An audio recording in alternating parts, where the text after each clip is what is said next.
Be afraid. Be very afraid.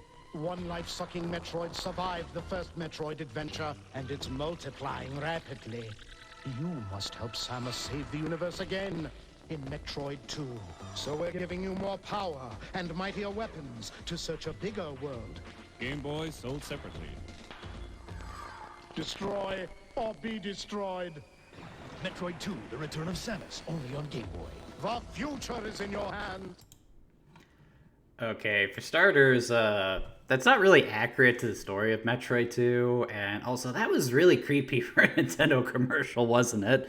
I was kind of getting Shodan vibes from that, which, yeah, creeps me out a little bit. Anyway, good evening, folks. Hope you all had a good work week, and tonight we are headed back to the world of Metroid to check out Samus' second adventure, Metroid 2, The Return to Samus. This game was released in 1991, exclusively for the Nintendo Game Boy. So, I think a lot of people would be surprised to learn that the original Metroid wasn't what you would call a big success. Now, it's not to say that people at the time thought it was a bad game. It was a critical darling at the time, but due to the fact that its release was limited to the Famicom Disk System, a very unpopular add-on for the Famicom, it bombed hard in Japan. If it wasn't for the fact that it did much better in the United States, odds are the Series 1 exists today, and even then, it was only a modest success at best. Really, the only reason Metroid would go on to become a series is because its creators, R&D 1, were some of the key players in the development of Nintendo Game Boy, which is one of the most successful consoles that Nintendo has ever put out.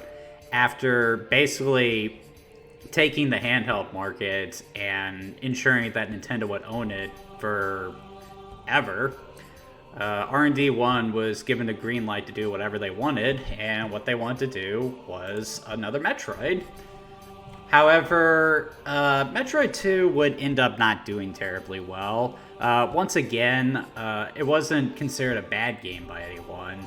People thought it was definitely inferior to the first game, but it received critical praise at the time, and has its place in history. However, a lot of people, especially these days, still consider it to be one of the weaker games in the series, and prior to the release of Metroid Other M, it was considered the absolute worst game in the series. However, Metroid 2 still has its fans. There have been several fan-made remakes of the game over the years, for example, AM2R, and Nintendo would eventually put out their own remake of the game with Metroid Samus Returns on the DS. So, yeah, Metroid 2 is still a pretty popular game, though I think the big question we are asking ourselves tonight is whether or not there's still a point to looking at the original Game Boy release of the game, especially now that we have the vastly superior version on the 3DS. So, why don't we go ahead and get started on answering that question? Pretty good title screen, I would say. The logo is still as striking as ever. I like that the 2 is in the background. Though, the subtitle has always been a little weird to me. The Return to Samus? What exactly is she returning from? And it's a sequel to Metroid. Was there ever any doubt that she would return?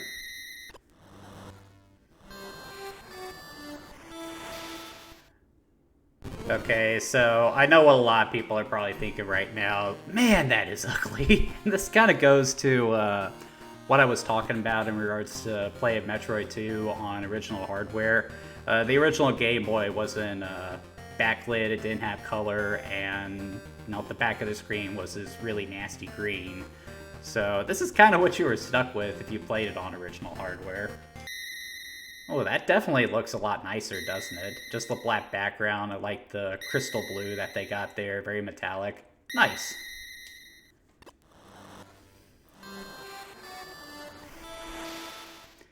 And again, the colors are pretty nice too, especially Samus's character model there. That's actually really detailed. And that was something that R&D 1 was very passionate about, or when they were making the game, because they originally were working without color, and in order to differentiate the two suits that they had for Samus, they needed a more detailed character model. And this is still the established image of Samus with the great big rounded shoulder pads, but the more slender lower body too. And I've always loved this design because, you know, one of the appeals of Samus as a character, I'd say, is that you take a glance at her, and because of the broad shoulders of the suit, you immediately assume that it's a man under there. But then you realize that it's a woman under there, and then you take a second look at the suit, and you realize the swim waistline, the shapely legs. Yeah, it does kind of make sense that it's a lady under there. Very good design. This was also the first game to introduce Samus's gunship as well, though it's white here instead of yellow, which is a little oddball. And it also doesn't serve as a save point or a power-up refill like it does in other games, so that's a little disappointing. Okay, so the first thing we're going to do is talk about the controls, and just at a glance it feels pretty good. Movement feels pretty good. If you jump straight up, Samus will just do a regular jump, but if you jump while running, she'll do her trademark gymnastic flip. It feels a lot tighter than the original game. It doesn't feel as stiff. And she has some new moves too. For one, she can actually crouch. Now, what does that really add? Well, if you remember in the first Metroid, a lot of enemies tend to be small enough to where they were below Samus's arm cannon, so it wasn't uncommon for them to cheat their way out of fire. So if you can't get them here, you can get them here. She can also shoot straight down, but she can still only aim in 4 directions, which is a little lame. One thing I also like is that they didn't take away all of Samus's abilities for the sequel. She has the morph ball right out of the gate, and if you press the select button, that's how you switch to missiles, again indicated by the character sprite. So yeah, I would say these controls are a lot better than the first game. But anyway, what are we doing here? Well, in Metroid 2, after the events of the first game, where the space pirates attempted to use the Metroid for war, the Galactic Federation has deemed the species too dangerous to exist, and they send soldiers to exterminate them. However, as they close in on the last batch of Metroids, they lose communication with their soldiers, and it doesn't take a brainiac to figure out what happened to them. So they get in touch with Samus and send her to finish the job. I've always found the story a little weird. It just seems a little harsh that their first instinct is to, eradicate the Metroids. Especially considering it was more the space pirates who were at fault in the first game. However, one thing that's important to note is that there are a few games that take place before Metroid 2, chief among them being the Metroid Prime series, and if you know anything about that series, you know that centers around a Metroid that grew so powerful that it had the power to destroy an entire galaxy. And it's because of that I always insist on Metroid Prime being part of the series canon, despite what fans of Nintendo would have you think, because it really justifies the Galactic Federation's actions here.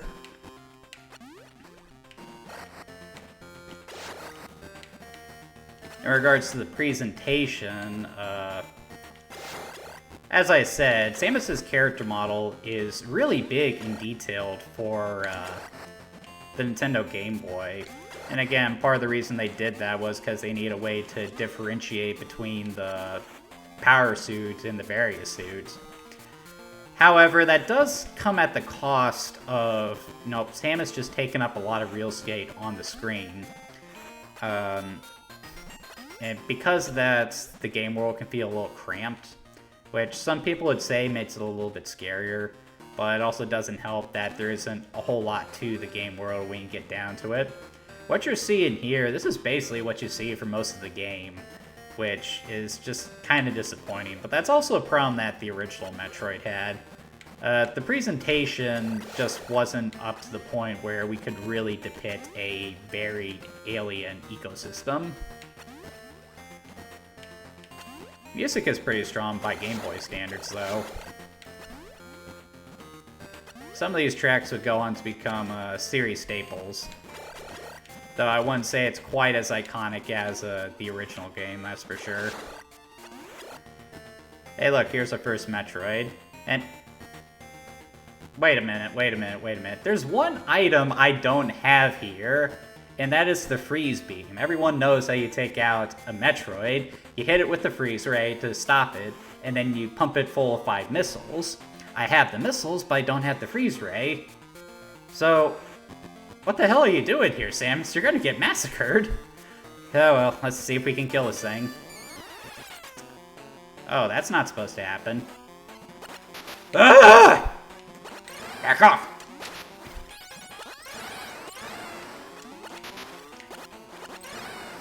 Back you, Hellspawn! Aha! Try to surprise me.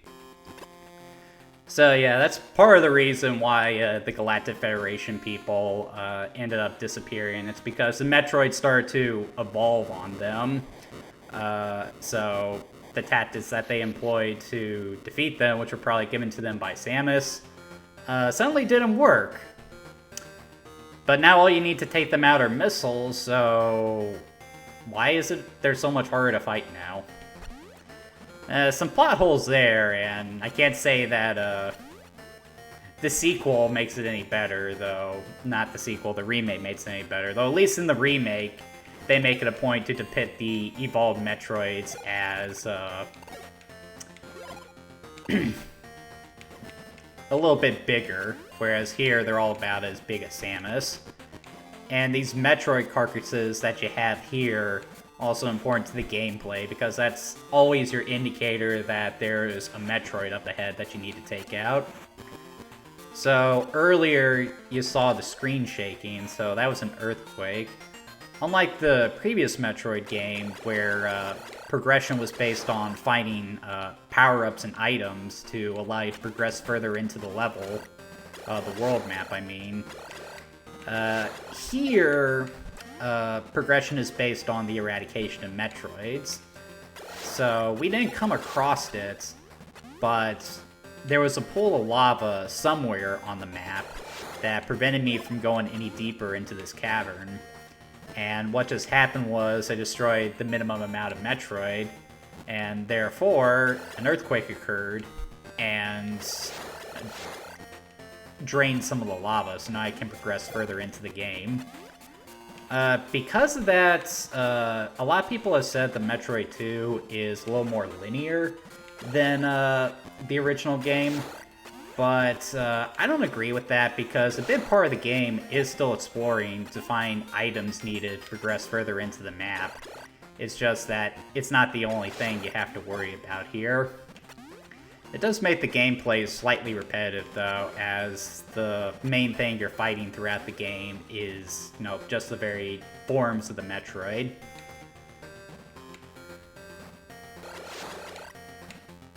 Yeah, something else that they didn't add from the first game that I really wish that they had was a map function.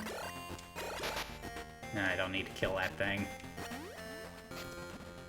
So, you basically still have to find your own way, and my usual method for making my way through these maze-like games usually just works just fine. Just put your hand on one wall, and then just follow it clear around, and eventually you'll run into all the Metroids that you need. But let's say you stop to, take a break, save, and then come back to it. You can sometimes forget where you have and have not been, and that can lead to a lot more backtracking than you otherwise would in a game like this. Thankfully, this would be the last game that would forgo a map screen. And I think this right here is the lava that hinders me. Let's see. Oh yeah. It's a little weird that it's blue. Maybe that's why this color version was never released stateside. Metroid 2 also has some color enhancements if you play it on a Game Boy, a Super Game Boy as well, so... based on what I've seen with Johnny playing it,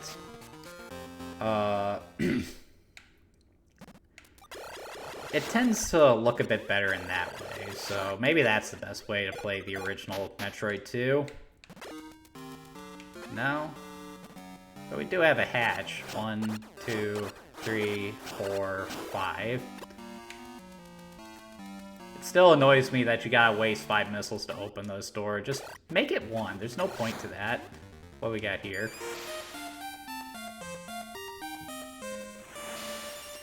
Yeah, so this is the Morph Ball power-up, so... Yeah, now the music is kicked up for some reason. I'm not exactly sure why. Not like I think it's going on here. Yeah, and when in doubt, bomb everything, because you never know if there's going to be a secret around. See, like, why is it picking up right now? There's nothing in this room. So silly.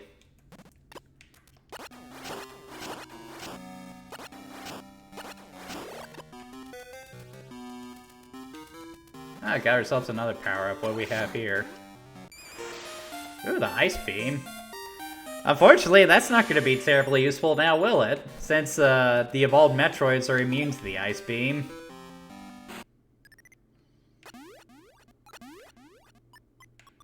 What do we have here? Ooh, the Spider Ball.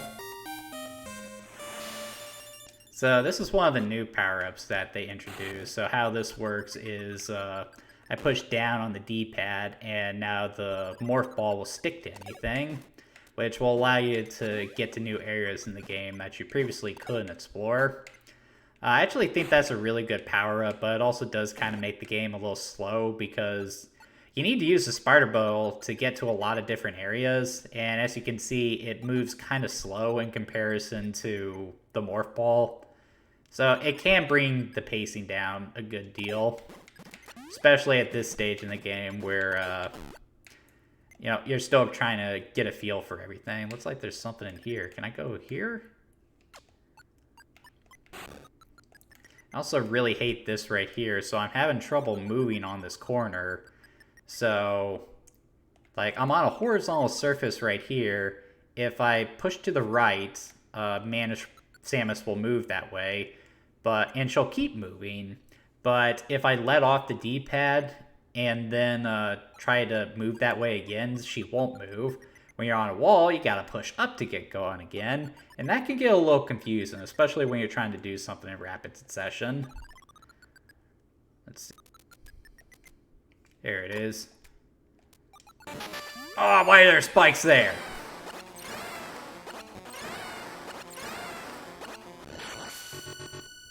Yeah, you gotta hit that glowing part of that juicy part.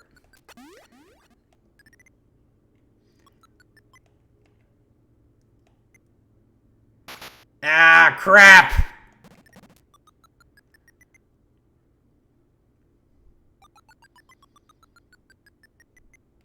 All this for an ammo pickup. Not even an ammo pickup, that's just an ammo reef. Why would you put that there? You'd want to put that in a place where it's easy to get to. I mean... God, this is slow.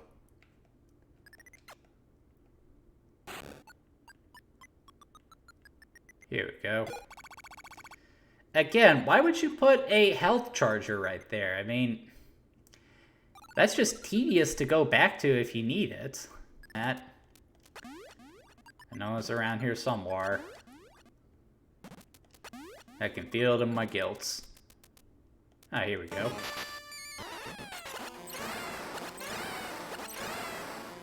Ah!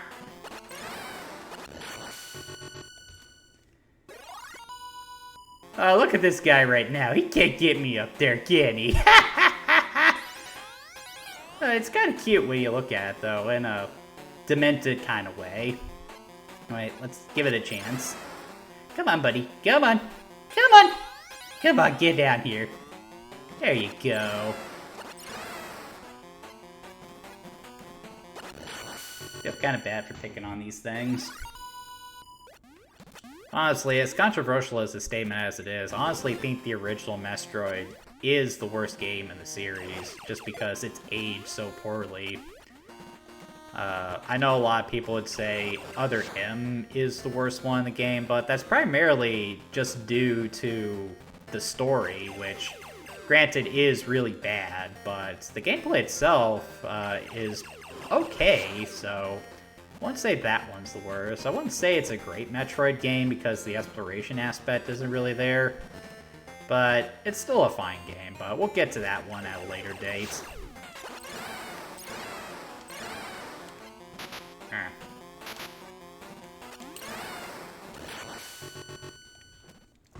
Yeah, what you got?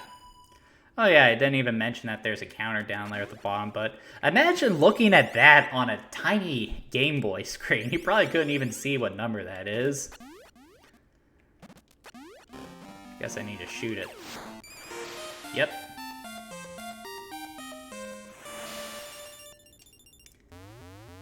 Yeah, that's probably the image of Samus that most people are familiar with.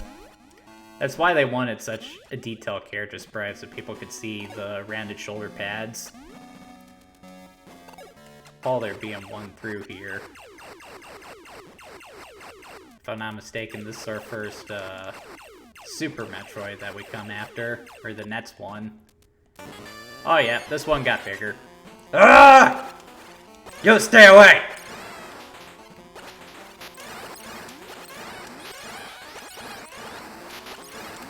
Don't! Ah! It's starting to get me. Yeah, just when you think they got these things figured out, they pull that crap on you. Or so. So anyway, Metroid 2, The Return to Samus. Overall, I would say it's an improvement on the original Metroid. The control is a lot better. It's a lot less obtuse, and a lot of the jank design that makes up the original Metroid isn't present here. That's not to say that it's perfect. It has a really slow and repetitive pace to it. Some of the sound design can be a little funky, and there are still some missing mechanics, namely the presence of a map screen or stuff like that. So, yeah, I really think the only reason to play the original Metroid 2 these days is just for sheer curiosity. If you're a big fan of game design like me and just want to see the evolution of the Metroid series. For everyone else, I highly recommend getting Samus Returns on the Nintendo 3DS, which is one of the best games on that console. While not one of the best games in the Metroid series, it is very much the superior version of Metroid 2. It's also the official version, so you're supporting Nintendo if you pick that one up, or at least you would. You can't buy that one digitally anymore, can you? I really hope for the Switch 2 that they start releasing 3DS games on that thing.